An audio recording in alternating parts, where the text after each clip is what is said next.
Hey there! Tonight, we're stepping into the messy, fermented reality behind two traditions you've probably never questioned: the honeymoon and the clinking of glasses.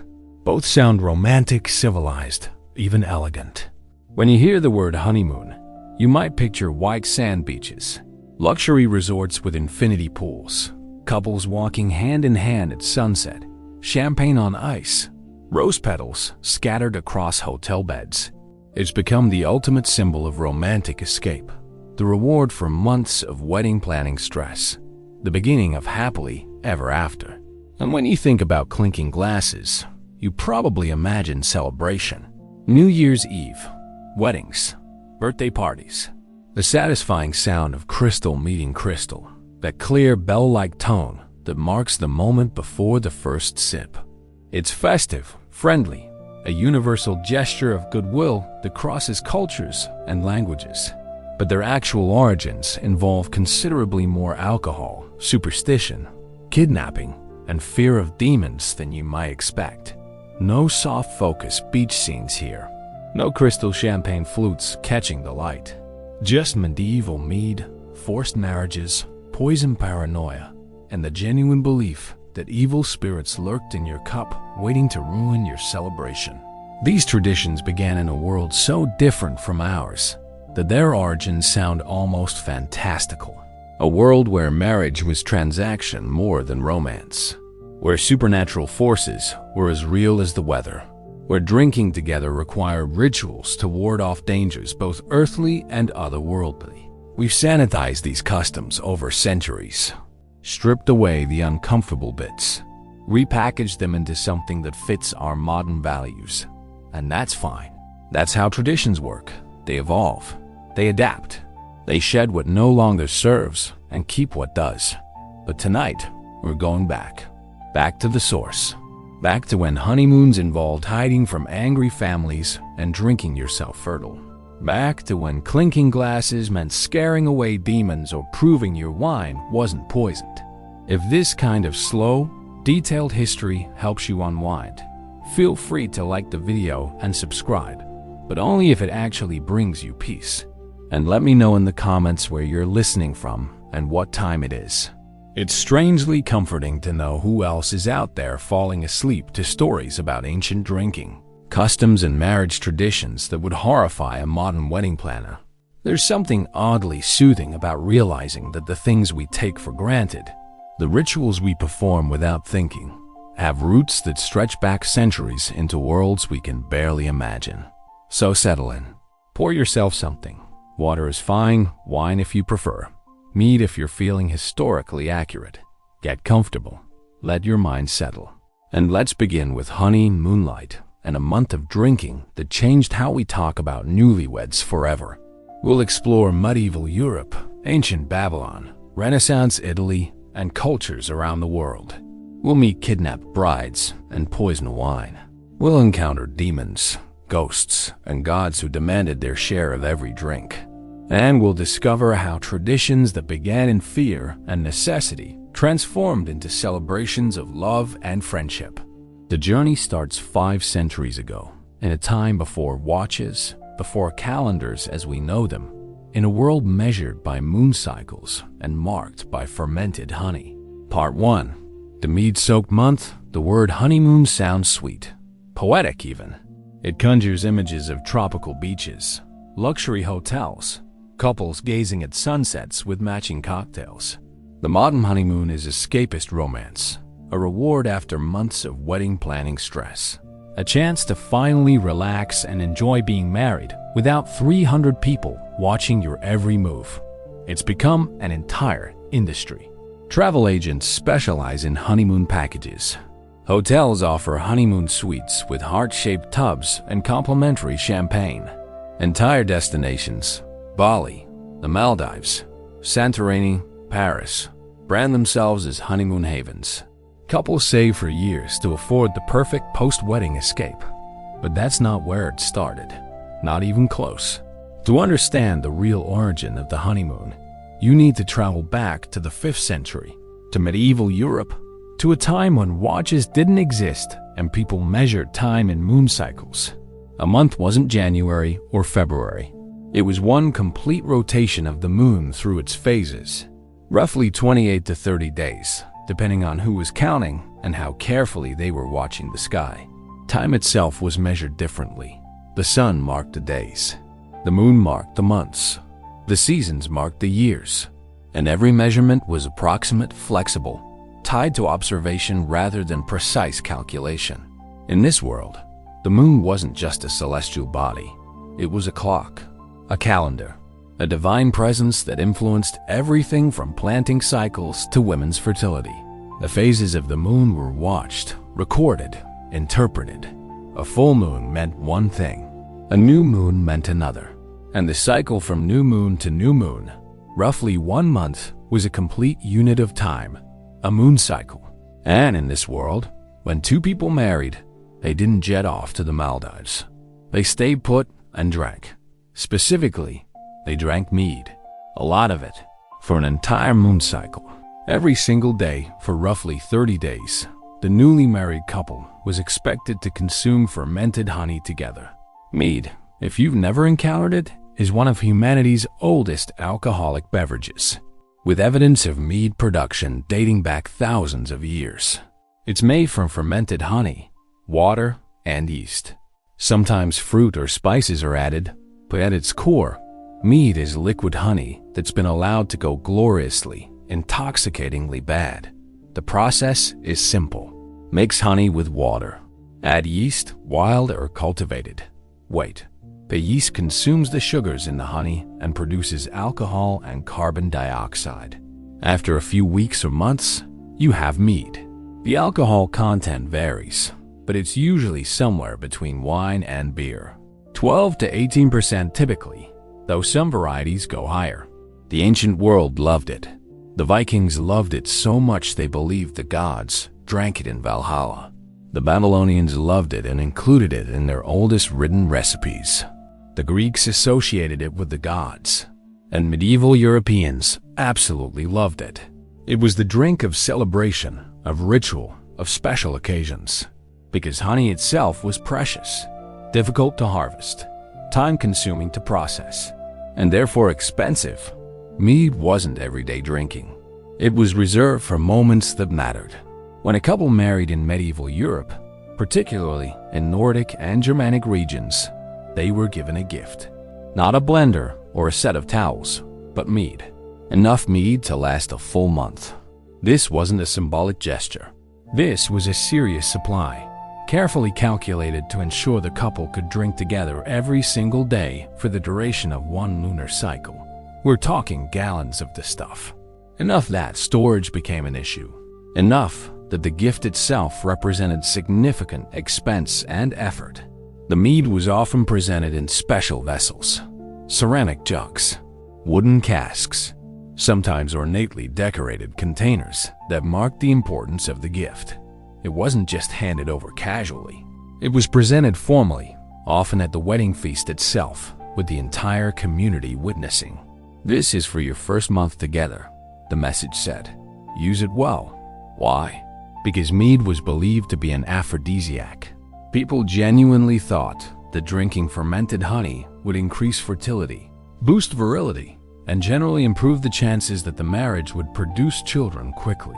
This wasn't superstition in the modern sense, where we know something's not true but do it anyway.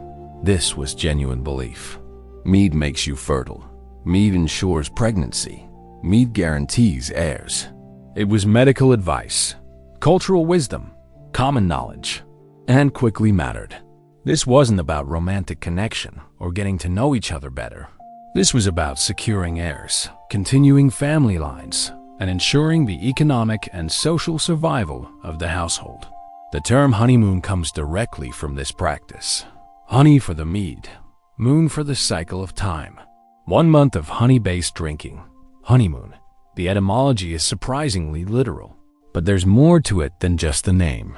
The tradition itself reveals a great deal about medieval attitudes toward marriage, fertility, and the role of women. See, the mead wasn't just handed over with a wink and a nudge. It came with expectations.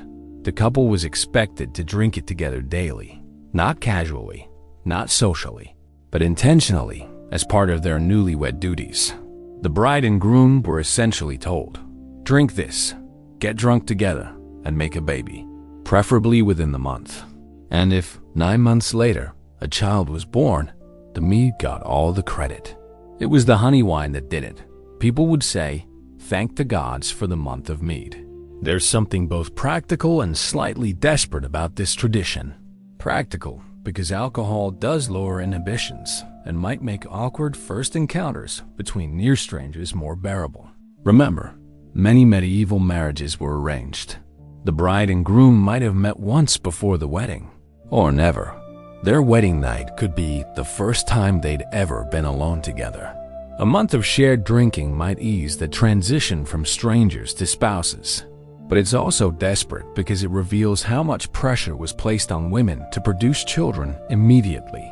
Fertility wasn't just hoped for, it was demanded. And if the mead helped, then the mead was mandatory. The Babylonians had similar traditions involving honey-based drinks and marriage celebrations. According to some historical accounts, when a couple married in ancient Babylon, the bride's father would receive a month's worth of mead or honey-based beer. Based on what we know of these customs, this practice seems to have served a dual purpose. It would help ensure his daughter's happiness, and perhaps more practically, it would help ease the father's concerns about the wedding expenses. Whether this literally involved a month's supply or was more symbolic, the connection between honey drinks and marriage was clearly established. This Babylonian custom also lasted roughly 1 moon cycle, and it too was referred to as the honey month, which some scholars believe influenced the later European honeymoon traditions. The connection between honey, the moon, and the month-long period following marriage seems to have deep, ancient roots across multiple cultures. But here's where it gets interesting. The term honeymoon, when it first appeared in English, didn't always have positive connotations. In fact, some of the earliest written uses of the word were warnings, not celebrations. In 1552, an author named Richard Hewlett wrote about the honeymoon as a cautionary term. He described it as something applied to newly married people who loved each other intensely at first, but whose love was expected to fade like the waning moon. The honeymoon, in this sense, was the sweet phase before reality set in, before the romance dimmed. Before the couple realized that marriage was hard, daily, and often disappointing. Another writer, Samuel Johnson, echoed this cynicism in the mid-16th century, describing the honeymoon as the first month after marriage when there is nothing but tenderness and pleasure, originally having no reference to the period of a month, but comparing mutual affection of newly married persons to the changing moon, which is no sooner full than it begins to wane. So the honeymoon wasn't originally romantic. It was realistic, even pessimistic. A sweet moment that wouldn't last. A month of happiness followed by decades of routine. Honey, then bitterness. Full moon, then waning. This dual meaning, celebratory and cautionary, persisted for centuries. People drank to the honeymoon knowing full well it was temporary. They toasted the couple's happiness while privately betting on how long it would last. Cynicism and celebration mixed together, much like the mead itself. The mead drinking tradition gradually faded as wine and beer became more accessible and as notions of romantic love began to shift in the Renaissance and Enlightenment periods. But the word stuck, honeymoon, and as the centuries passed, it slowly transformed from a literal month of drinking to a metaphorical period of bliss to, finally, a post-wedding vacation. By the 19th century, the honeymoon had become something different entirely. Wealthy British couples began taking what they called bridal tours, traveling to visit relatives who couldn't attend the wedding. These weren't romantic getaways. They were social obligations, opportunities to present the new couple to extended family networks, to strengthen alliances, and to show off the bride's new status. But even these trips carried echoes of the old tradition. They lasted roughly a month, and they often involved a lot of drinking at various social gatherings along the way. The mead was gone, replaced by wine and port, but the excess remained. It wasn't until the Victorian era that the honeymoon began to resemble what we know today. With the advent of railways and steamships, travel became easier and more romantic. Couples could escape the picturesque locations, the Alps, the Mediterranean coast, the English countryside, and spend time alone together without the pressure of social visits. The honeymoon became private, intimate, a chance to consummate the marriage away from prying eyes and judgmental relatives. But even then, the tradition retained an element of alcohol-fueled celebration. Champagne toasts, wine with dinner, cocktails at sunset. The mead was long gone, but the association between marriage, drinking, and honeymoons persisted. And perhaps it should, because at its heart, the original honeymoon tradition was about easing transitions. From single to married, from stranger to partner, from independence to shared life. And sometimes a little bit of fermented honey helps smooth those edges. Today, when we talk about honeymoons, we rarely think about mead. We think about destinations. Maldives, Bali, Paris, Santorini. We think about romance, adventure, relaxation. We don't think about drinking for a month straight in the hope of producing an heir before the next harvest. But the word remains: honeymoon, a linguistic fossil from a time when marriage was less about love and more about survival, when fertility was currency, and when a month's supply of mead was the best wedding gift anyone could hope for. So the next time you hear someone talk about their honeymoon, remember what it really meant. Not a vacation, not romance, but a moon cycle of drinking fermented honey while your family and community waited anxiously to see if you'd produce a baby 9 months later. Sweet? Maybe. Romantic? Not particularly. Effective? Well, humanity is still here, so perhaps the mead did its job after all. Part 2. The darker honeymoon. But there's another origin story for the honeymoon. One that's considerably less sweet and far more violent. One that doesn't involve gifts of mead or well wishes from family. According to some historians and anthropologists, this version involves kidnapping, hiding, and forced pregnancy. And it's based on a practice that was, unfortunately, very real in many parts of medieval Europe and beyond. It's called marriage by capture. And some scholars have suggested that the honeymoon as we know it may have originated, at least in part, from the period of time a man spent hiding with his kidnapped bride until she was pregnant and her family had no choice but to accept the marriage. This theory remains debated among historians, but the practice of bride kidnapping itself is well documented. Let's be clear, this isn't folklore, this isn't myth. Marriage by capture, or bride kidnapping, was practiced across Europe, Asia, and other parts of the world for centuries. In some regions, it still happens today. The basic structure was simple and brutal. A man, usually with the help of male friends or relatives, would identify a woman he wanted to marry. He would then abduct her, often by force, and take her into hiding. This hiding period lasted roughly a month. One moon cycle. During this time, the man would attempt to impregnate the woman. If he succeeded, the marriage was effectively sealed. The woman's family, faced with a pregnant daughter, and the social shame that would come from rejecting the union, would usually consent to the marriage after the fact. This practice had several variations. In some cultures, it was semi-consensual. The couple might have been courting in secret, and the kidnapping was staged to bypass parental objections or avoid paying a bride price. In other cases, it was entirely non-consensual. The woman was a complete stranger, chosen for her looks, her family's wealth, or simply because she was available and vulnerable. The term honeymoon, in this context, takes on a much darker meaning. The honey might still refer to sweetness, but it's a bitter sweetness. The sweetness of a forced union. The moon still marks the month-long period, but now it's a countdown. How long before she's pregnant? How long before her family stops looking for her? How long before she has no choice but to accept her fate? This version of the honeymoon's origin, if the connection is indeed real, takes on a much darker meaning. The honey might still refer to sweetness, but it's a bitter sweetness. The sweetness of a forced union. The moon still marks the month-long period, but now it's a countdown. How long before she's pregnant?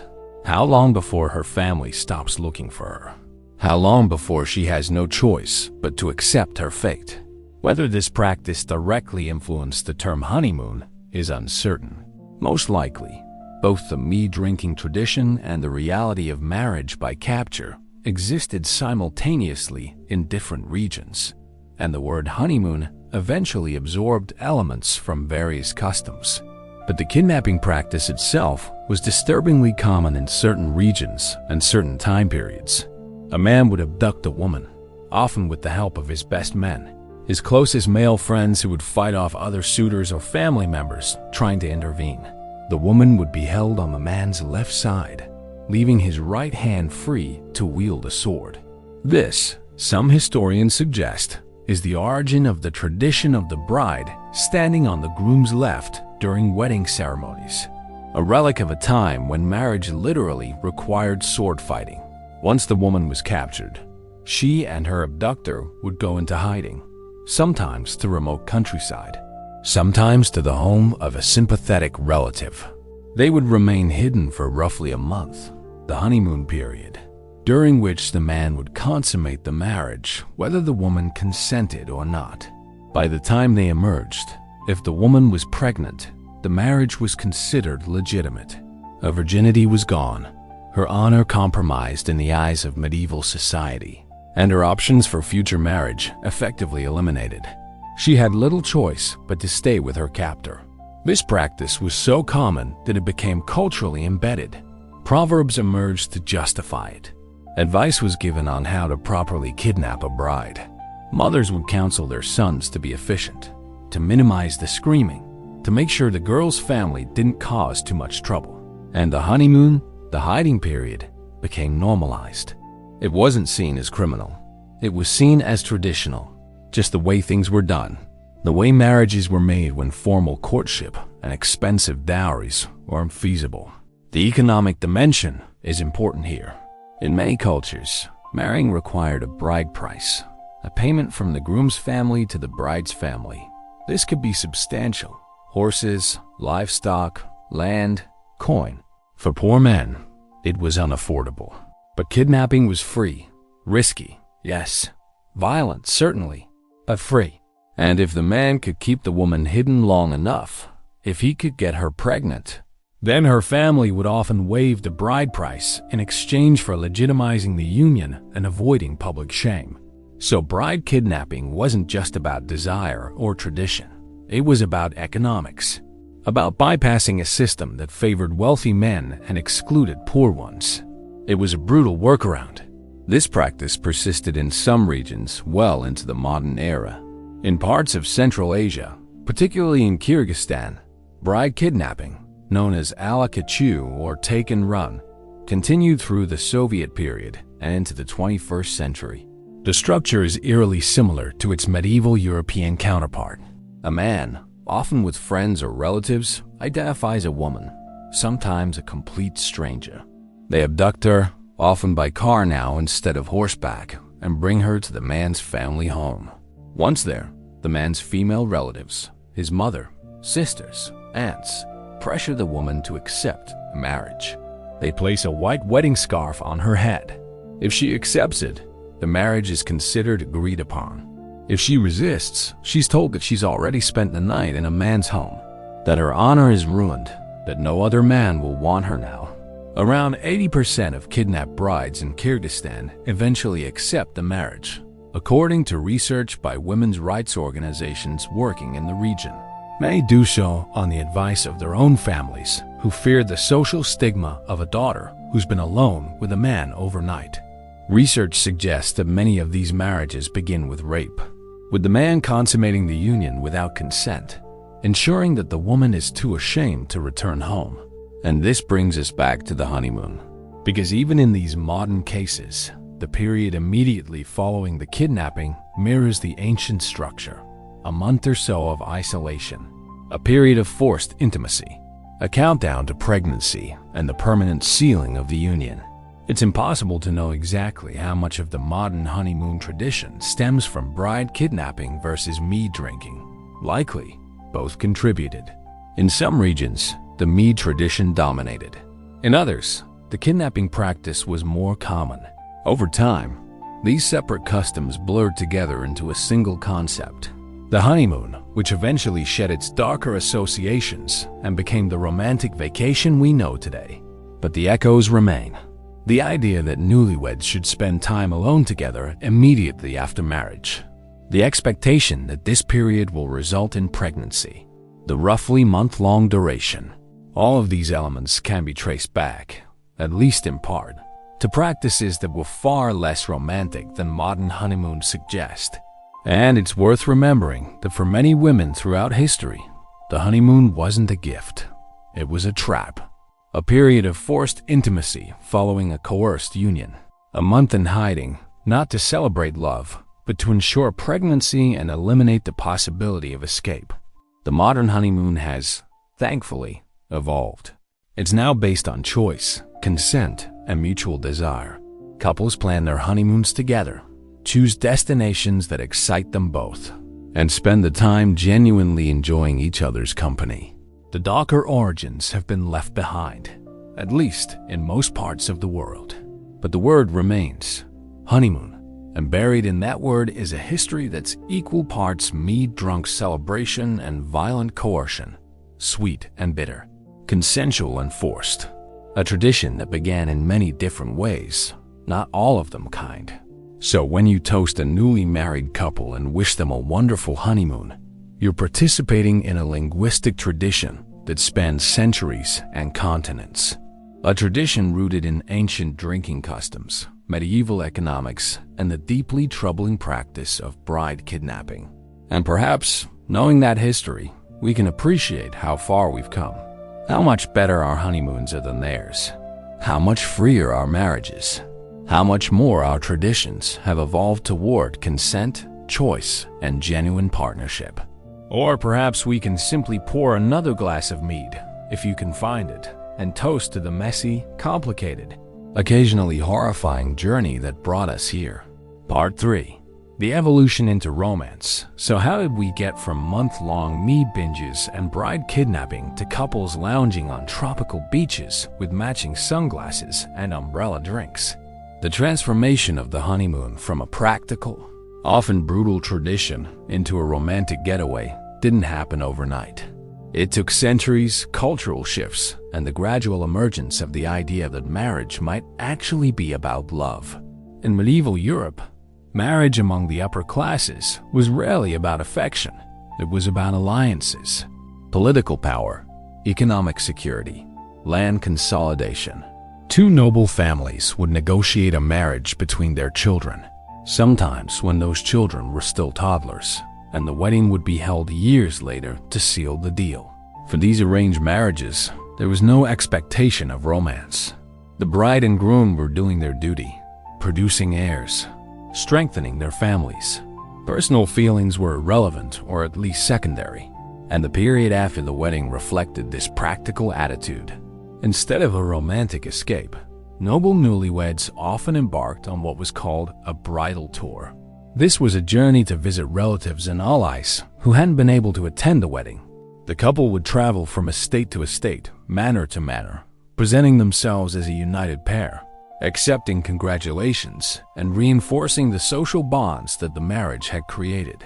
These bridal tours could last weeks or even months. They involved elaborate dinners, gift exchanges, and formal presentations. The couple was on display, performing their roles as newlyweds for an audience of extended family and political eyes. Privacy was minimal. Romance was not the point. But these tours did serve a purpose beyond politics. They gave the couple time together away from their immediate families, time to adjust to each other, time to begin building a shared life, even if that life was largely choreographed by social obligation. And they often involved drinking, lots of drinking. Every stop on the tour included feasts, toasts, and celebrations. Wine flowed. Ale was served. The couple drank with their hosts, sometimes to excess, and the journey became a blur of social performance and mild intoxication. So in a way, the bridal tour carried forward the drinking aspect of the original honeymoon tradition, even as the mead itself had been replaced by other beverages. But the real transformation began in the Renaissance and accelerated in the Victorian era. As ideas about romantic love began to permeate European culture, as novels and poetry celebrated passionate affection, as the notion that marriage might be based on personal choice rather than family arrangement gained traction, the honeymoon began to change as well. Wealthy Renaissance couples started seeking privacy after their weddings. Instead of touring to visit relatives, they would retreat to a country estate or a secluded villa. These weren't bridal tours. They were escapes, opportunities to be alone together without the weight of social expectation pressing down on them every moment. These early romantic honeymoons were still rare and still reserved for the very wealthy, but they marked a shift. For the first time, the post-wedding period was about the couple's relationship with each other, not their relationship with society. The Victorian era cemented this transformation. With the rise of the middle class and improvements in transportation, railways, steamships, more couples could afford to travel.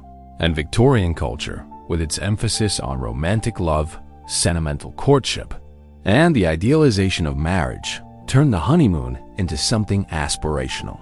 Guidebooks were published recommending romantic destinations: the Alps, the Italian coast, the English countryside, Niagara Falls, which became known as the honeymoon capital of the world in the early 1900s. Couples saved money to afford these trips. Hotels began marketing themselves specifically to honeymooners. The honeymoon industry was born. But even in this more romantic context, the honeymoon retained some of its original purposes. It was still a period of transition, still a time for the couple to consummate their marriage, often for the first time. Victorian modesty meant that many couples entered marriage with little to no sexual experience.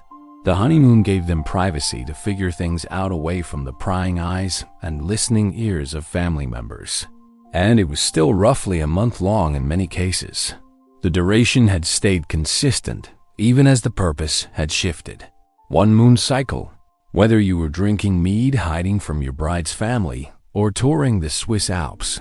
The honeymoon lasted about the same length of time. As the 20th century progressed, honeymoons became more diverse. Some couples opted for adventure, hiking, exploring, experiencing new cultures. Others preferred relaxation, beach resorts, spa treatments, quiet seclusion. The honeymoon was no longer one size fits all. It reflected the couple's personalities, interests, and budgets. But the core idea remained: time together, time away, time to celebrate the marriage and begin building a shared life. Today, the honeymoon is a $12 billion industry. Couples spend an average of $4,500 in the United States alone. Beach resorts dominate, but city breaks, adventure travel, and cultural tours are increasingly popular. Some couples take separate honeymoons, solo moons, or unimoons, traveling apart to destinations they've each always wanted to visit. Others bring their children from previous marriages on family moons. The tradition has splintered into countless variations. But the word persists, honeymoon, and every time it's used, it carries with it echoes of medieval mead, abducted brides, bridal tours, and the slow evolution from coercion to consent, from obligation to celebration. It's a reminder that traditions are never static. They're always changing, always adapting to new cultural values and social realities. The honeymoon began as something practical and often dark, but it transformed into something genuinely beautiful, a celebration of partnership, a recognition that two people choosing to share their lives deserve time to simply be together. And perhaps that's the real lesson, that even traditions with complicated, troubling origins can evolve into something better, that we're not bound by the past, that we can take the framework of old customs and fill them with new meaning. The honeymoon isn't about mead anymore. It's not about proving fertility or avoiding bride prices. It's about rest, joy, exploration, connection, and that's worth celebrating, even if the history behind the word is darker than we'd like to admit. So drink to the honeymoon, raise your glass, toast the happy couple, and remember that the best traditions are the ones we've improved, not the ones we've simply inherited. Part 4. The clink before you drink. Now let's turn to the other tradition, the one that happens when you're holding that glass. The moment when someone proposes a toast, when everyone raises their drinks, and when you reach forward to clink your glass against someone else's. That satisfying little sound. The gentle collision of glass on glass. The moment right before the first sip. Why do we do it? Why the clink? Most people, if asked, would shrug and say something about it being traditional, or polite, or festive. And they'd be right. But they probably couldn't tell you where it came from or why it started. And that's because, like the honeymoon, the tradition of clinking glasses has origins that are far stranger and more superstitious than anyone would guess. The short answer? We don't know for certain, but we have several theories. Some historians believe we clink glasses to scare away evil spirits. Others suggest it was to prove the drink isn't poisoned. Some argue it completes the sensory experience of drinking. And still others say it symbolically reunites wine that's been poured into separate glasses. Depending on which historian you ask and which century you're examining, any or all of these explanations might hold some truth. Let's start with the spirits. Not the alcoholic kind, the supernatural kind. In medieval Europe, people believed that celebrations attracted demons. Joy, laughter, music, feasting. All of these things supposedly drew the attention of evil spirits who lurked in the shadows waiting to corrupt human happiness. And alcohol, being associated with pleasure and indulgence, was seen as particularly vulnerable to demonic interference. At least, this is what many medieval writings and church teachings suggested. The solution? Noise. Loud, sudden, startling noise. The same logic that led to church bells ringing at weddings and to noisemakers on New Year's Eve. According to this line of thinking, if you could create enough of a racket, you could scare the demons away before they had a chance to ruin your celebration, or worse, possess your wine. Clinking glasses together produced a sharp, bell-like sound. Not as loud as an actual bell, but similar in tone. And if everyone at the table clinked their glasses at once, the combined noise was thought to be enough to drive any lurking spirits back into whatever dark corner they'd emerged from. Whether this actually happened or was simply believed to happen, the ritual became widespread. This belief was widespread. In Germany, the tradition persists in a slightly different form. Instead of just clinking glasses, people bang their beer mugs on the table while shouting loudly. The combination of percussion and vocal noise is meant to terrify any ghosts or evil spirits that might be lingering nearby. It's festive ghost repellent, exorcism through enthusiasm. Was it effective? Of course not, but it didn't need to be effective. It needed to be believed in. And for centuries, people genuinely thought that the sound of glasses clinking could protect them from supernatural harm. They drank easier knowing they'd made the right noises. They felt safer after the clink. And there's something psychologically interesting about that. The clink became a ritual of reassurance, a way of saying, we've done what we're supposed to do. We've followed the custom. We're protected now. Let's drink. But evil spirits weren't the only danger lurking in medieval cups. There was also poison. In an era of political intrigue, family feuds, and shifting alliances, poisoning was a real and persistent threat. Arsenic was readily available. Certain plants and fungi could be dried, ground, and slipped into wine without changing its color or significantly altering its taste. A well-timed poisoning could eliminate a rival, secure an inheritance, or settle a grudge without the mess and publicity of a murder trial. And so people were paranoid, understandably. Enter the toast, and more specifically, the clink. According to one popular theory, clinking glasses served as a primitive poison detection system. Here's how it supposedly worked. When you filled glasses to the brim and clinked them together vigorously, liquid would slosh from one glass into another. If everyone's drink mixed, even just a little, then everyone was drinking the same wine. And if the host was willing to drink from the same batch as his guests, it suggested the wine wasn't poisoned. This mixing of drinks became a gesture of trust. I'm drinking what you're drinking. If my wine is poisoned, so is yours. We're in this together. Some versions of this theory suggest that in medieval France, people would actually swap glasses after clinking, ensuring that everyone ended up drinking from a different cup than the one they'd started with. If you were planning to poison someone, swapping glasses would mean you'd end up drinking the poisoned wine yourself. So the swap proved safety. Other accounts suggest that clinking itself was a way of declining the swap. A gentle touch of glasses instead of a vigorous splash meant, I trust you. We don't need to exchange drinks. The clink was the shorthand for saying, I believe you're not trying to kill me. But here's the problem with this theory. Historians are skeptical, very skeptical. For one thing, the amount of liquid that actually transfers from glass to glass during a typical clink is minimal, a few drops at most. Hardly enough to serve as a reliable poison test. You need to fill glasses to the very top and slam them together with considerable force to get any meaningful mixing. And doing that at every toast would waste a lot of wine and probably annoy everyone at the table. More importantly, poison detection wasn't something that could be done visually or through casual mixing. Arsenic, for example, is colorless, tasteless, and odorless when properly prepared. A few drops of your neighbor's wine sloshing into your cup wouldn't tell you anything. You'd still be poisoned. You just wouldn't know it yet. And finally, poisonings simply weren't common enough to justify an entire social ritual built around preventing them. Yes, there were high-profile cases.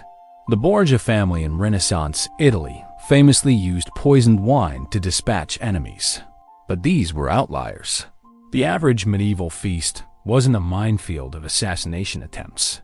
So while the poisoning theory is dramatic and gets repeated often, it's probably not the real origin of glass clinking.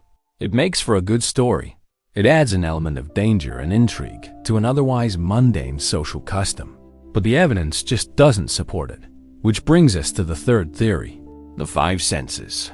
This one is more philosophical and, according to some historians, arguably more plausible than the poison theory. It suggests that clinking glasses was introduced to complete the sensory experience of drinking wine. It suggests that clinking glasses was introduced to complete the sensory experience of drinking wine. Think about it. When you drink, 4 of your 5 senses are already engaged. Sight. You see the color of the wine, its clarity, the way light plays through the glass. Smell. You bring the glass to your nose and inhale the aroma, the bouquet, the subtle notes of fruit or oak or earth. Taste. You sip and let the flavors develop on your tongue, noticing sweetness, acidity, tannins. Touch. You feel the temperature of the glass, the weight of it in your hand, the texture of the wine on your lips. But what about hearing? Before clinking became standard, drinking was a mostly silent activity. The only sounds were swallowing, maybe a satisfied sigh, perhaps conversation. But the drink itself didn't make noise. Clinking changed that. It added an auditory element, a crisp, clear note, the sound of glass meeting glass, and especially in an era when glasses were prized for their tonal qualities. When crystal was valued not just for its appearance, but for the sound it produced when struck, the clink became a way to appreciate the drink more fully. By engaging all 5 senses, the theory goes, clinking elevated drinking from a simple physical act to a more complete, more mindful experience. It wasn't just about consuming alcohol. It was about savoring it, appreciating it, honoring it. And there's something lovely about this explanation. It frames clinking as an act of attention, of presence, of deliberately choosing to engage with the moment rather than rushing through it. It's almost meditative. But there's another dimension to the 5 senses theory. Clinking wasn't just about personal experience. It was also about shared experience. By clinking glasses with others, you were synchronizing your senses with theirs. You were creating a collective moment. Everyone seeing, smelling, tasting, touching, and now hearing the same thing at the same time. And that leads directly into the 4th theory, unity. Before individual glasses became common in the 16th and 17th centuries, people often drank from communal vessels. A large bowl, cup, or horn would be passed around the circle. Everyone would take a sip from the same container. Sharing the same drink was a sign of trust, equality, and social bonding. We're all drinking together. We're part of the same group. But as glassmaking improved, particularly through advances made by Venetian glassmakers, individual glasses became more affordable and more hygienic. People stopped drinking from shared cups. Each person had their own glass. This was better for health, certainly. Nobody wants to share germs with a dozen strangers. But it also created a subtle social distance. You weren't drinking together anymore. You were drinking separately, in parallel. Clinking, according to this theory, became a way to bridge that gap. By touching glasses together, you were symbolically reuniting the wine, bringing it back into contact. Recreating for just a moment the communal drinking experience of earlier eras. The wine that had been poured into separate glasses was briefly one again. And more than that, you were physically connecting with the other drinkers. Your glass touched theirs. The gesture created a network, a web of contact linking everyone at the table. You clinked with the person on your left.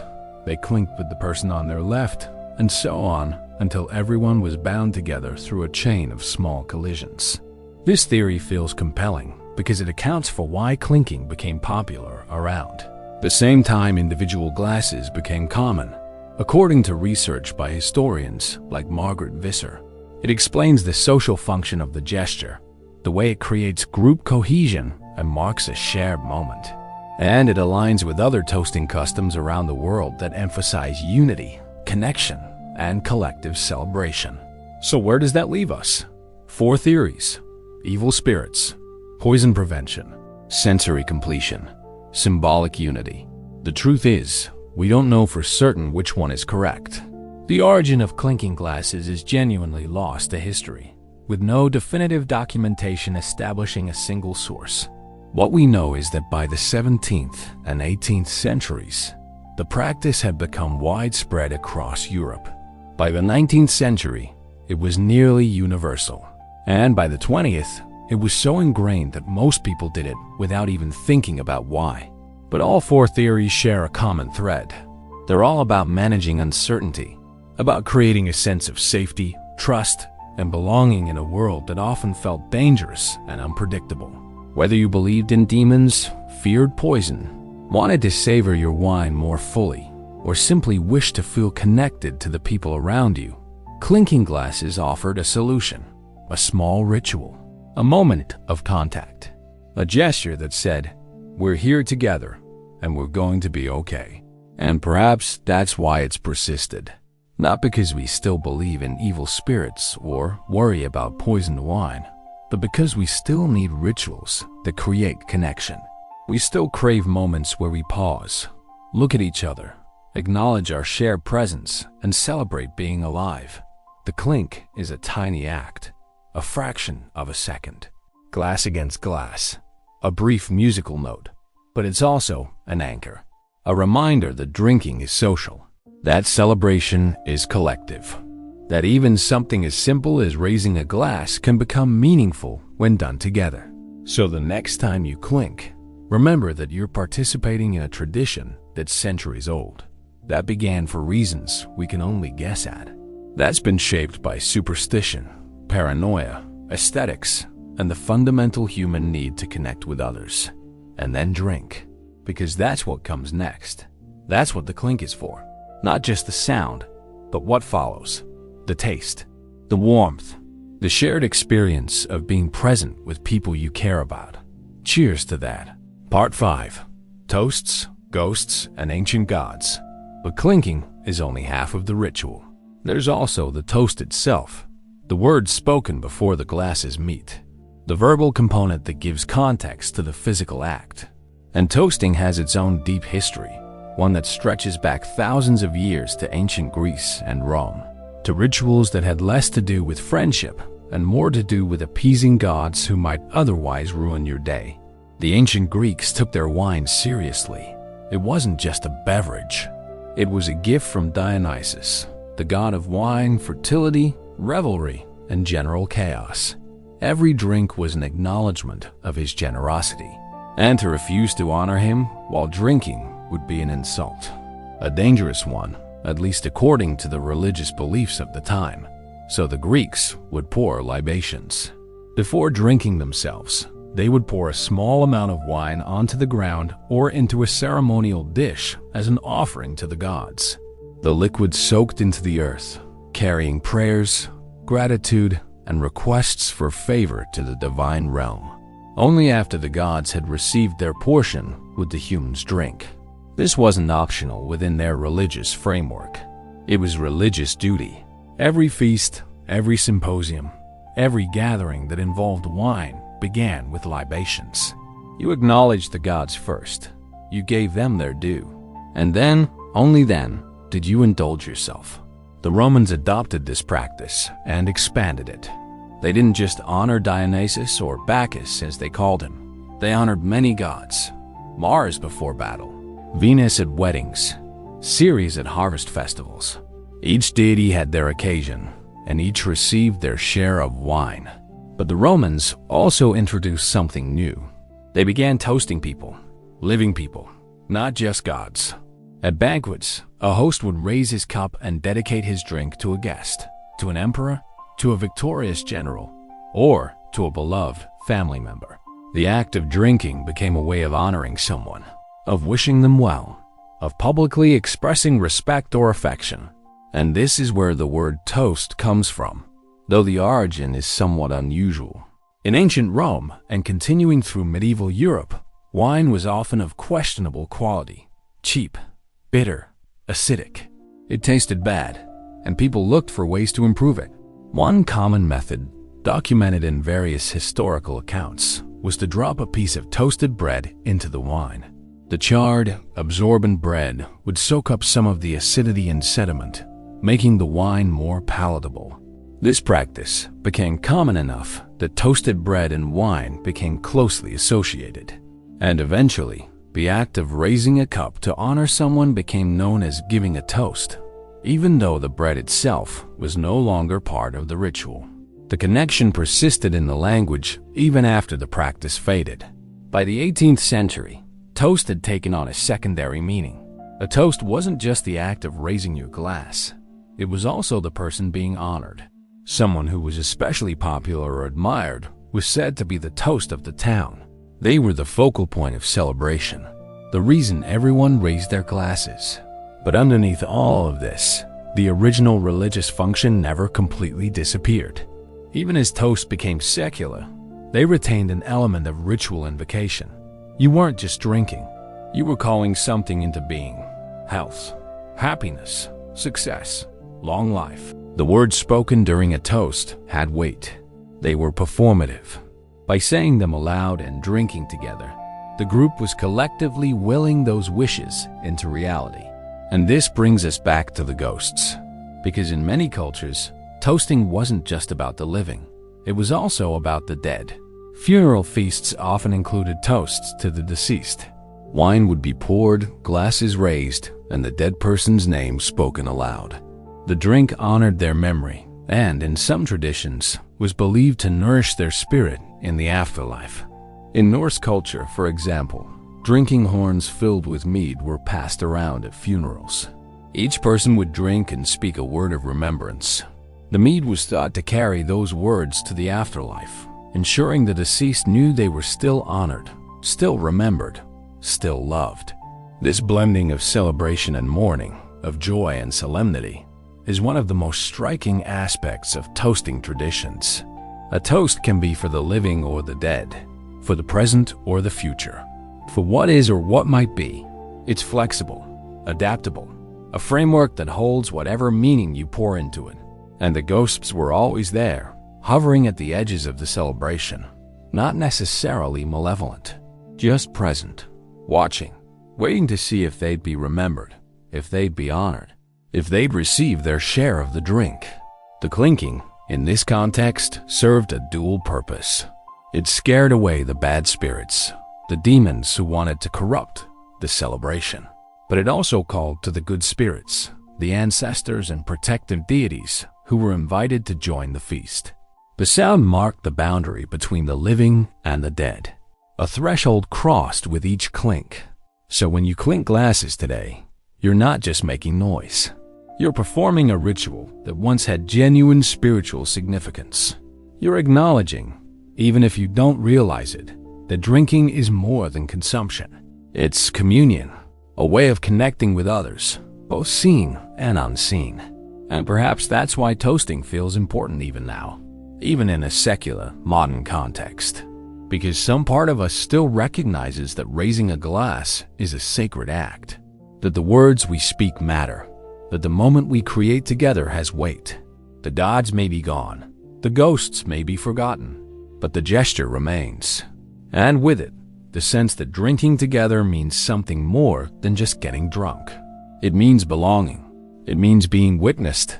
It means joining a tradition that stretches back thousands of years and will, hopefully, continue for thousands more. So clink your glasses, speak your toast, drink deeply, and remember that you're not alone. You never were. Every time you raise your glass, you're joined by countless others across time and space who did the same, who honored their gods and their dead, who scared away demons and welcomed ancestors, who drank to health, to happiness, to love, to life. Cheers. Salad. Santi. Prost. Kampai. Slate. Whatever the word, the meaning is the same. Here's to us. Here's to now. Here's to the strange, beautiful, superstitious, messy tradition of drinking together. And to the hope that the spirits, both bottled and supernatural, are kind to us all. Part 6. The Poison Paranoia. Let's return to poison for a moment. Because even though the theory that clinking prevents poisoning probably isn't true, the fear of poison was very real. And it shaped drinking culture in ways that are still visible today. Poison has always been the weapon of choice for those who lacked physical strength or military power. Women, servants, advisors, people excluded from traditional combat who nevertheless wanted to eliminate their enemies. Poison was quiet. It was deniable, and when done correctly, it looked like natural death. In ancient Rome, poisoning was so common that wealthy families employed food tasters. These were usually slaves whose job was to sample every dish and every drink before it reached the lips of their masters. If the food was poisoned, the taster would fall ill or die, and the master would be spared. If the taster survived, the food was deemed safe. It was a brutal system. Food tasters lived in constant danger. They had no choice in the matter. They were property, not people. And their deaths, when they occurred, were considered acceptable losses. The cost of keeping someone important alive. But even with food tasters, paranoia persisted, because poison could be administered in other ways. A servant could slip it into a cup after the taster had already approved the wine. A guest could bring their own poisoned drink and swap it with someone else's during the confusion of a toast. A host could poison select cups while leaving others untouched. The possibilities were endless, and the fear was pervasive. This fear shaped etiquette. It influenced architecture, and it definitely influenced drinking rituals. In medieval Europe, particularly in Italy during the Renaissance, poisoning reached its peak as both an art and a political tool. The Borgia family, led by Patriarch Rodrigo, who became Pope Alexander VI, were infamous for their use of poison. They allegedly kept a substance called canarella, a white powder made from arsenic, which they would slip into the wine of rivals, enemies, and wealthy clergy whose estates they wanted to inherit. Whether the stories about the Borgias are entirely true or exaggerated by their enemies, the fact remains that they were believed. People thought the Borgias were poisoners, and that belief made everyone more careful about what they drank and who they drank with. Wine was the preferred vehicle for poison. It masked the taste better than water. Its sediment could hide powders. Its ritual significance meant it was present at every important gathering. If you wanted to kill someone, a poisoned cup of wine at a banquet was one of the most effective methods. And so drinking became an act of trust, or more accurately, an act of calculated risk. You assessed who had access to your cup. You watched how the wine was poured. You noted whether your host drank first. You paid attention to who seemed too eager to refill your glass or too insistent that you drink more. Toasting, in this context, became a test. If a host proposed a toast and drank deeply from his own cup, it suggested the wine was safe. If he sipped cautiously or spilled most of his drink, you might want to reconsider your beverage choice. And this is where the clinking theory gains a bit more credibility. Not because it literally mixed wine between glasses, but because it forced everyone to participate in the same ritual at the same time. If everyone clinked and everyone drank simultaneously, it was harder for one person to be singled out for poisoning. The logistics became more complicated. Still, clever poisoners found ways around this. They could poison their own glass with a substance they'd built immunity to. They could use a slow-acting poison that wouldn't take effect until hours after the toast.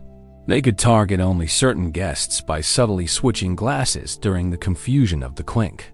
The fear never fully went away. It just evolved, and it left its mark on how we drink. Even today, there's a vestigial etiquette around toasting that reflects this old paranoia.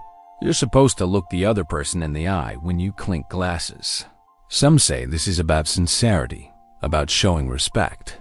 But originally, it was about vigilance. Making eye contact ensured you were watching each other, that neither of you was slipping anything into the other's drink. In some European cultures, failing to make eye contact during a toast is considered bad luck. In Germany, the superstition is specific. If you don't look someone in the eye when clinking glasses, you'll have 7 years of bad sex. A creative curse, certainly, but one that ensured people paid attention during toasts. The fear of poison also influenced glass design. Clear glass became popular, partly because it allowed drinkers to see their wine, to check for sediment, discoloration, or foreign substances. Opaque vessels, like metal goblets or ceramic cups, fell out of favor at formal dinners because you couldn't see what you were drinking. And the shape of glasses evolved too. Stems became longer, keeping the bowl of the glass farther from the table where someone might subtly drop something in. Wide bowls gave way to narrower designs that were harder to tamper with unnoticed. All of these changes were subtle, incremental, but together, they reflected a culture where trust was never assumed and vigilance was always required. The irony, of course, is that most poisonings weren't dramatic dinner party murders. They were slow, deliberate affairs. Someone being dosed with small amounts of poison over weeks or months until they succumbed to what looked like wasting disease. Acute poisonings, the kind that would happen at a banquet, were relatively rare because they were too obvious, too easy to trace. But the fear of them shaped behavior anyway, because humans aren't rational about fear. We worry more about dramatic, unlikely dangers than about slow, certain ones. A sudden poisoning at a feast was terrifying, even if statistically improbable. And so entire rituals developed to prevent it. Toasting, clinking, eye contact, drinking together. All of these became ways of managing anxiety, of creating the illusion of safety, even when true safety was impossible to guarantee. And that's still what they do. We don't fear poison anymore, at least not in the same way. But we still use toasting as a way of creating trust, of signaling that we're part of the same group, that we're willing to share vulnerability, even if that vulnerability is just a mild buzz of alcohol rather than the threat of death. The rituals persist because they serve a psychological function. They mark moments. They create boundaries. They turn ordinary drinking into something ceremonial, something that matters. So when you clink your glass and look someone in the eye, you're not just following arbitrary etiquette. You're participating in a tradition born from fear, shaped by paranoia, and ultimately transformed into something that brings people together rather than driving them apart. You're saying, I trust you, at least enough to drink with you. And in a world where trust is never guaranteed, that's worth celebrating, even if the poison is long gone. Part 7. Around the world, in one toast, Toasting isn't unique to European culture. Virtually every society that drinks alcohol has developed its own version of the ritual. And examining how different cultures toast reveals fascinating variations on the same basic themes: honor, health, connection, and sometimes a healthy dose of superstition. In Japan, the toast is called kanpai, which translates roughly to empty glass or dry cup. The implication is that you should drink enthusiastically, drain your cup. But there's strict etiquette involved. You never pour your own drink. You pour for others, and they pour for you. This creates a reciprocal exchange, a back and forth that reinforces social bonds. And you definitely don't drink before the toast. In Japanese culture, drinking before everyone is ready is rude. You wait. You raise your glass together. You say kanpai in unison, and only then do you drink. The synchronization is important. It marks the group as a unified entity. In Korea, similar rules apply. The word is janbei, which means to empty one's glass. Again, you pour for others rather than yourself. But Korean drinking culture adds another layer. When receiving a drink from an elder or superior, you're supposed to turn slightly away and cover your glass with your hand while drinking as a sign of respect. You're acknowledging the hierarchy, showing deference. The toast isn't just about equality. It's about recognizing and honoring difference. In Spain and much of Latin America, the toast is salad, meaning health. Simple, direct, universal. You're wishing wellness to everyone present. But in some regions, particularly in Mexico, there's a more elaborate tequila toast. You raise your glass and shout arriba, up, then lower it with a bio, down. Bring it forward with al centro, to the center, and finally drink with pa dentro, inside. It's choreographed, almost theatrical. The toast becomes a performance, and everyone participates. The movements create rhythm, energy, a sense of collective action. You're not just drinking, you're dancing with your drink. In France, the toast is santé, again meaning health. But in more formal settings, you might say a votre santé, to your health. And the response is a la vida, and to yours. The exchange creates reciprocity. I wish you well. You wish me well. We're in this together. There's also chin chin, an informal toast borrowed from the Chinese phrase ching ching, meaning please, please. An invitation to drink together. Informal, friendly, less laden with ceremony. The Germans say Prost, from the Latin prosit meaning may it be good. Direct, efficient, very German. But as mentioned earlier, German toasting culture is strict about eye contact. You must look each person in the eye as you clink. If you're at a large table, you clink with your immediate neighbors, not everyone. And you definitely don't cross arms while clinking. That's bad luck, or possibly just awkward. The Irish say slaint, pronounced sláinte, meaning health. But Irish toasting culture often involves longer, more poetic expressions. A classic Irish toast might go, "May the road rise up to meet you. May the wind be always at your back. May the sun shine warm upon your face. The rains fall soft upon your fields. And until we meet again, may God hold you in the palm of his hand." These aren't quick toasts. They're blessings. Wishes woven into language.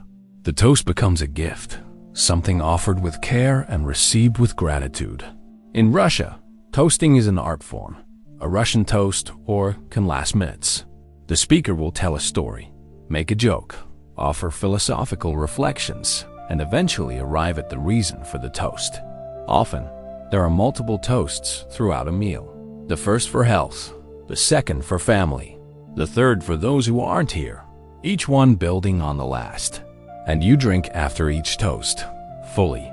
The Russian tradition is that leaving alcohol in your glass is disrespectful. You empty it. You show commitment, and then someone refills it, and the cycle begins again. Russian dinners can be marathons of toasting and drinking, endurance tests disguised as celebrations. In China, the toast is ganbai, dry glass, similar to the Japanese kanpai. But Chinese toasting etiquette involves hierarchy as well.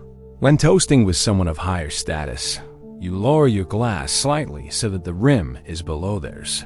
It's a subtle gesture of respect, a physical acknowledgement of rank. And in many Chinese contexts, refusing to drink is considered rude. If someone offers you a toast, you accept, you drink. To decline is to reject their goodwill. So business dinners in China can become intense, with rounds and rounds of toasts, each one requiring participation. In Sweden, toasting follows a specific protocol. You wait for the host to give the first toast. You make eye contact with the person you're toasting. You raise your glass to eye level. You drink. And then you make eye contact again before setting your glass down. The entire process is formal, deliberate. Swedish drinking culture values order and restraint. And there's a drinking song, Hallen Gijar, traditionally sung before the first toast. Everyone joins in. It's rowdy, communal, and slightly ridiculous. The formality breaks for a moment, and everyone laughs together before returning to the structured ritual. In Georgia, in the Caucasus region, toasting is a competitive sport. There's even a designated toastmaster called a tamada who leads the toast throughout the meal. The tamada will give elaborate, often improvised toasts, and everyone else must drink when he does. Being chosen as tamada is an honor. It means you're expected to be eloquent, entertaining, and capable of drinking everyone else under the table, while still remaining coherent enough to keep toasting. Georgian toasts can be profound or absurd, serious or silly, but they're always heartfelt. And they always end with everyone drinking deeply from their horns or glasses. What's striking about all these variations is how universal the underlying structure is. Every culture uses toasting to mark moments, to create connection, to honor something or someone. The specific words change, the gestures vary, but the core function remains the same. Toasting is a way of saying this matters, this moment, this person, this shared experience. We're pausing to acknowledge it, to give it weight, to make it memorable. And whether you're in Tokyo or Tbilisi, Paris or Mexico City, the act of raising a glass and drinking together creates the same feeling, belonging, celebration, the sense that you're part of something larger than yourself. So the next time you hear someone say cheers in your native language or a foreign one, remember that you're participating in a global tradition. One that crosses borders and languages. One that connects you to billions of people across time and space who've done exactly what you're doing. Raising a glass, wishing each other well, and drinking to the strange, beautiful mess of being human together. Kampai, Gambai, Prost, Salad, Slaint, Santi, whatever the word, the meaning is the same. Here's to us. Here's to now. Here's to all of us, everywhere.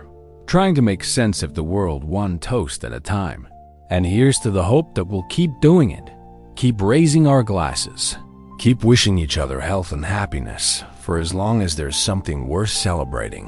Which, if we're lucky, will be forever. Part 8.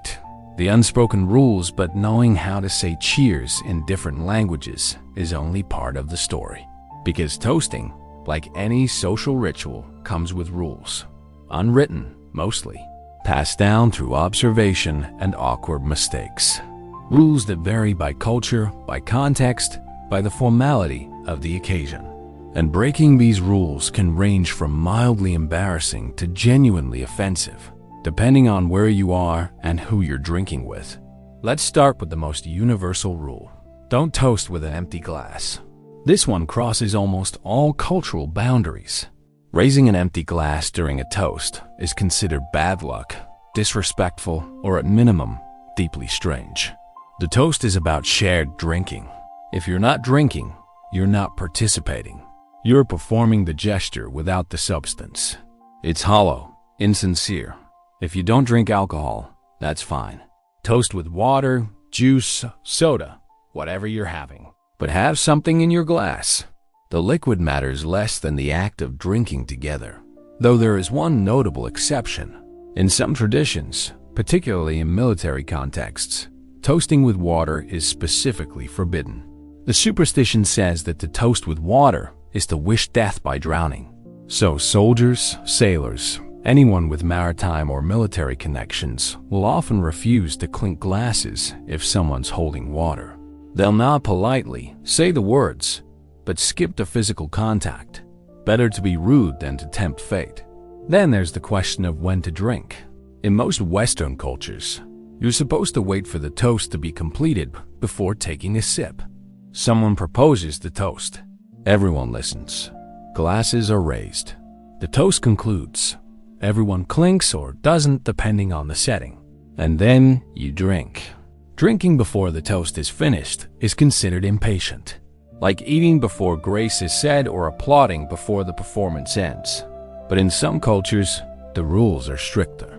In Japan and Korea, as mentioned earlier, drinking before the kanpai or janbei is deeply rude. You wait, even if your drink is getting warm, even if you're thirsty. You wait until the group is ready and the word is spoken in unison. And in Russian culture, leaving vodka in your glass after a toast is insulting. You're supposed to drain it completely, bottoms up, every toast. Which, given that Russian dinners can involve a dozen or more toasts, explains why Russian drinking culture has a reputation for intensity. It's not just about the alcohol content. It's about the social obligation to finish what you've been given, repeatedly, enthusiastically, without complaint. Eye contact is another sticking point. In Germany, Austria, and parts of Eastern Europe, making eye contact while clinking glasses is mandatory, not optional. Not polite, mandatory. Failing to do so is considered bad luck, and the specific curse varies by region. 7 years of bad sex is one version. 7 years of bad luck is another. Some say you'll never marry. Others say you'll marry badly. The exact consequence doesn't matter as much as the underlying message. Pay attention, be present, show respect. But the eye contact has to be genuine. A quick glance doesn't count. You're supposed to hold the gaze for a moment, long enough to acknowledge the other person, long enough to make it feel like a real connection rather than a perfunctory gesture. It's uncomfortable for people who aren't used to it. Holding someone's gaze while drinking feels oddly intimate, but that's the point. The toast is meant to create intimacy, however briefly. In some French and Italian context, the eye contact rule is similar, though slightly less strict. But there's an additional element. You're supposed to set your glass down on the table at some point during the toast, making contact with the surface before drinking. This grounds the toast, literally. It connects the ritual to the earth, to the physical world, to the shared meal. Skipping this step isn't catastrophic, but it's noticed. And at formal dinners, it marks you as someone who doesn't know the proper etiquette. Then there's the question of reach. At large dinners, you obviously can't clink glasses with everyone. So what do? In most cultures, you clink with your immediate neighbors, the people to your left and right. Maybe the person across from you if the table's narrow enough. Anyone beyond that, you make eye contact and nod. Or you raise your glass slightly in their direction. The gesture acknowledges them without requiring gymnastic reach. But in some traditions, even this is too casual. In Georgian toasting culture, for example, the tamada, the toastmaster, will often lead a toast that everyone responds to in unison, but without clinking. The glasses are raised. The words are spoken. The drink is consumed. But there's no physical contact between glasses. The unity is verbal and synchronized, not tactile. And then there's the matter of what you're drinking.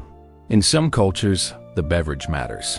In Hungary, for example, there's a long-standing tradition that you don't clink beer glasses.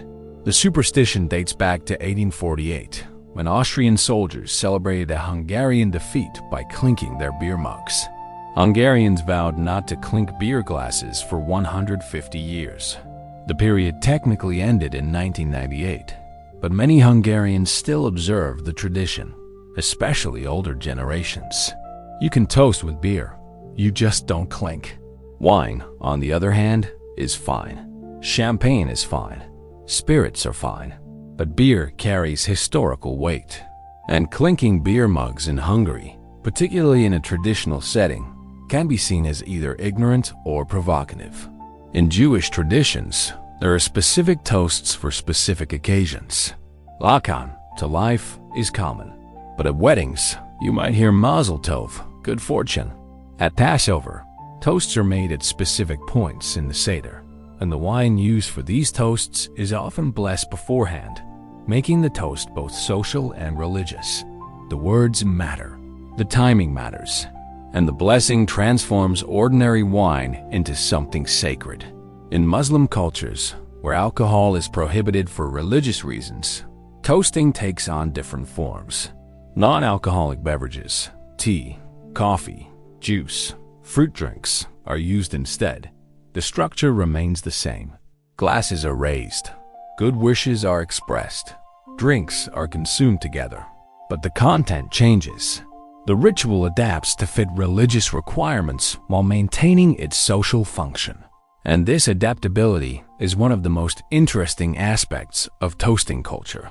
The core structure, raise a drink, speak words of goodwill, consume together, is flexible enough to work across religions, cultures, and beverage preferences. It's a framework that can be filled with whatever content a particular culture values. Which brings us to modern innovations. The toast selfie, the group photo with everyone holding their glasses up. The Instagram post hashtag cheers or salad or prost. These aren't traditional, obviously, but they serve a similar function. They document the moment. They create a record of togetherness.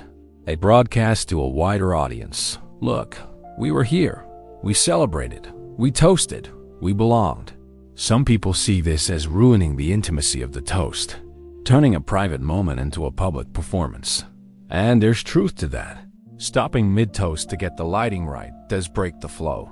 But it's also just the latest evolution of the tradition. People have always wanted to preserve memories of celebration. They used to commission portraits or write poems. Now they take photos. The medium changes, the desire remains. There's also the phenomenon of the toast speech. In some contexts, particularly at weddings or formal dinners, toast has become elaborate performances. The best man's toast at a wedding can last 5, 10, even 15 minutes.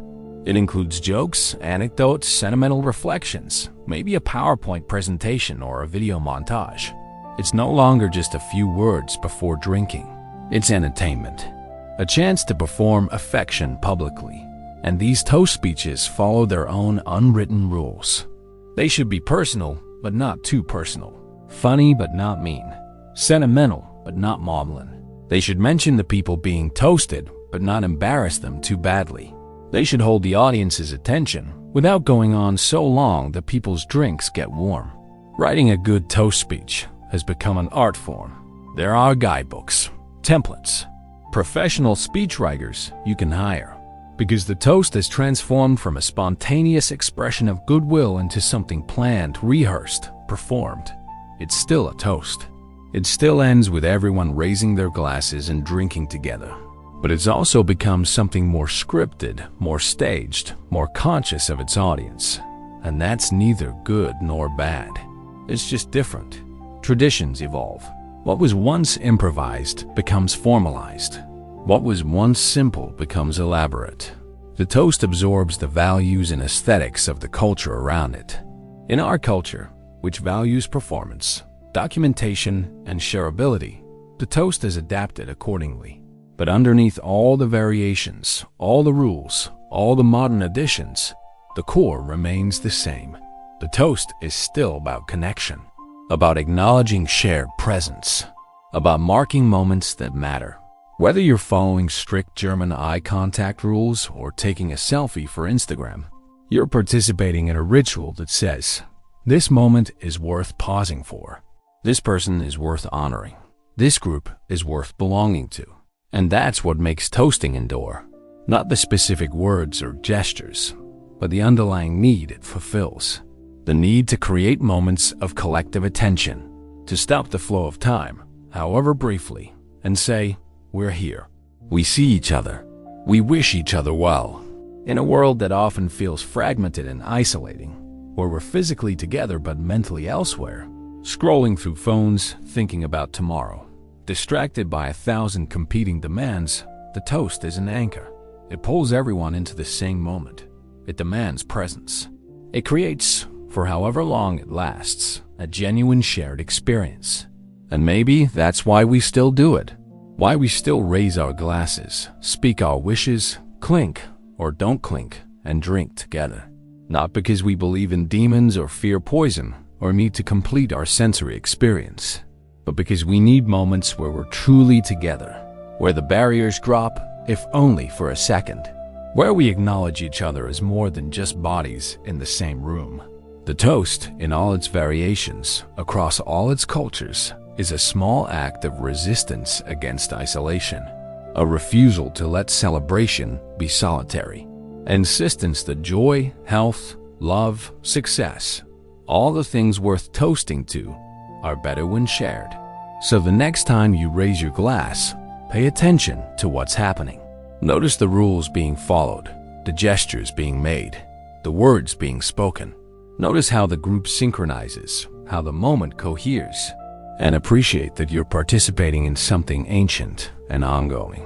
A tradition that's evolved for thousands of years and will keep evolving for thousands more.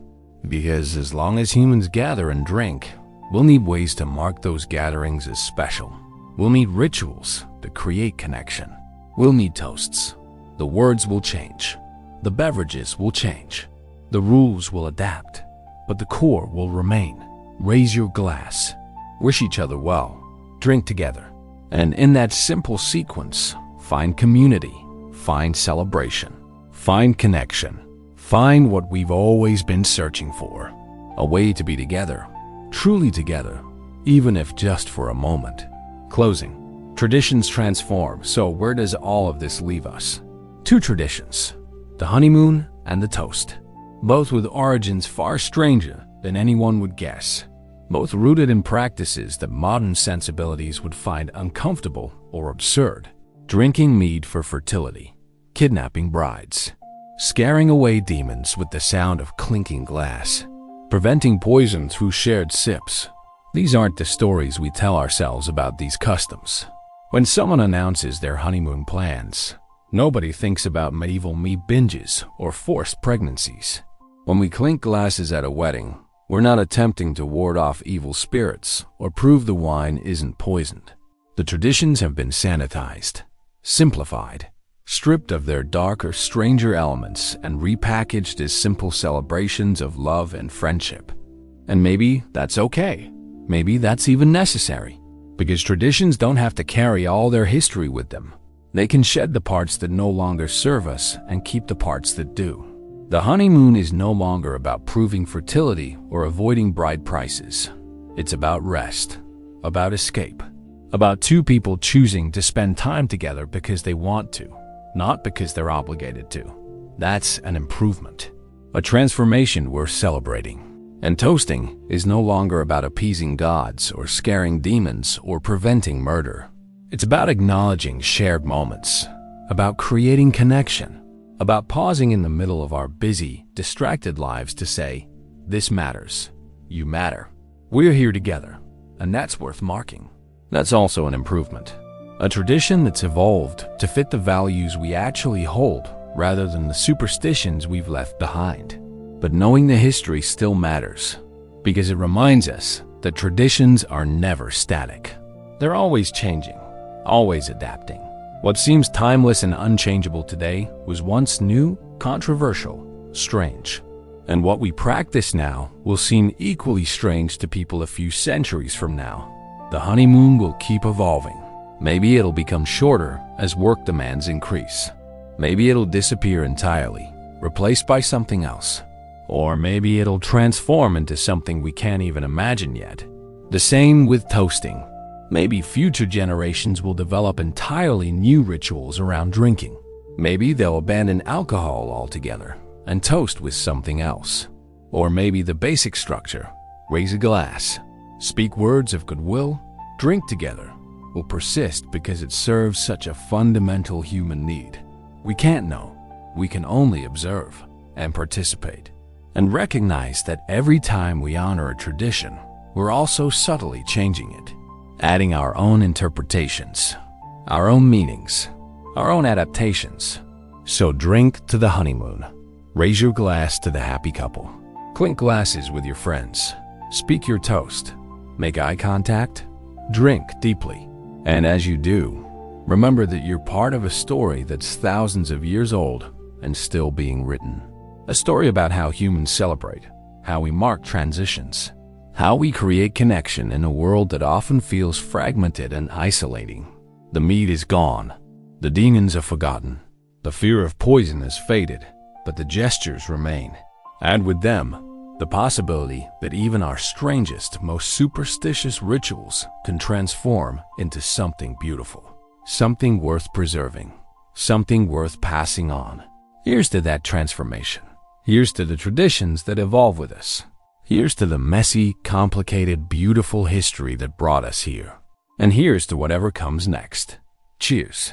If you enjoyed this slow journey through the drunken origins of honeymoons and the supernatural reasons we clink our glasses, and if it helped you relax or drift off, consider liking this video and subscribing to the channel, but only if it genuinely brought you some peace.